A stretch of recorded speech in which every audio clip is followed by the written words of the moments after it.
কেউ থামাও, কেউ থামাও। ওরে ওরে, সারা পৃথিবী ঘুরছে, আমি মরে যাবো, দম বন্ধ হয়ে মরে যাবো এবার। ওরে কে আছিস? ওরে আমার থামা, আমার থামা রে, আমার থামা।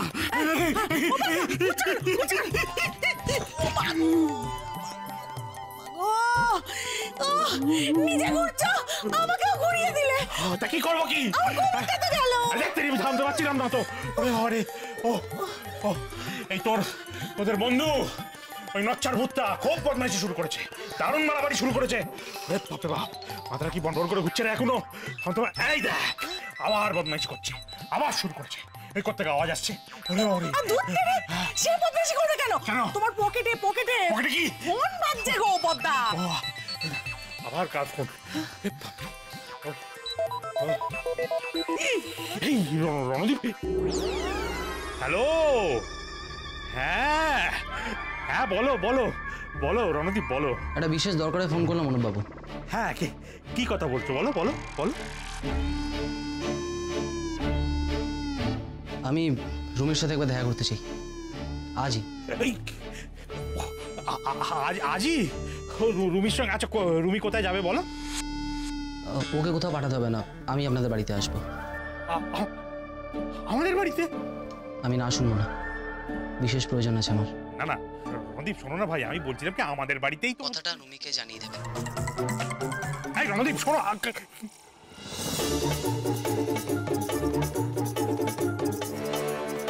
জল। হ্যাঁ জল খাবো। জল খাবো। ও পদ্মা, এই যে জল। আমাদের বাড়িতে? ও পদ্মা, কি ব্যাপার বলো দেখি? বিষম খাচ্ছ? এই জল খাচ্ছ? জিলিপি, হঠাৎ কি জরুরি দরকার হয়ে পড়লো বলতো? রণদীপ আঙ্কেল ফোন করেছিল, বলো বলো জিজু বলো, রণদীপ আঙ্কেল কি বললো বলো। না অনেক, রণদীপ রুমির সঙ্গে হঠাৎ কি জরুরি দরকারে কথা বলতে চাও? না না না না কিচ্ছু বলা যাবে না, জিলিপি দলে সব ওই বেটা ভূতকে জানিয়ে দেবে। বেটা ভূত একেবারে যাচ্ছে তাই কাণ্ড শুরু করেছে, কিন্তু হঠাৎ ছগলের কথা লিখলো কেন? নিশ্চয়ই কিছু একটা করছে ভূতটা। আমি বুঝে গেছি এই বাড়িতে রণদীপ আঙ্কেল আসছে, আমি কোনো ম্যাজিক করবো না, আমি তো জানি কেন আসছে। মিষ্টি বলবে বিয়ে করবে না।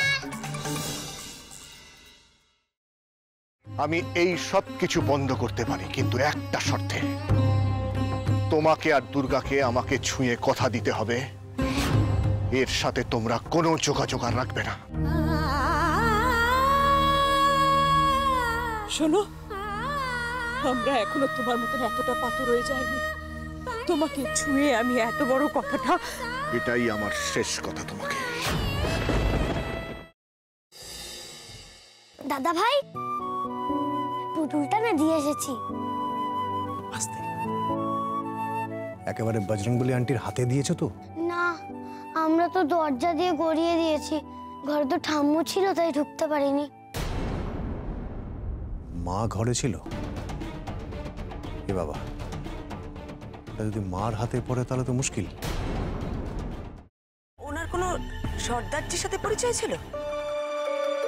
সর্দারজি? না, ঠিক আছে, আমি তাও বলবো আপনারা একটু ঠান্ডা মাথায় ভাবুন। আসলে আমার জানাটা খুব দরকার। আমি তাহলে আসি, কিছু মনে পড়লে আমাকে অবশ্যই জানাবেন। আচ্ছা।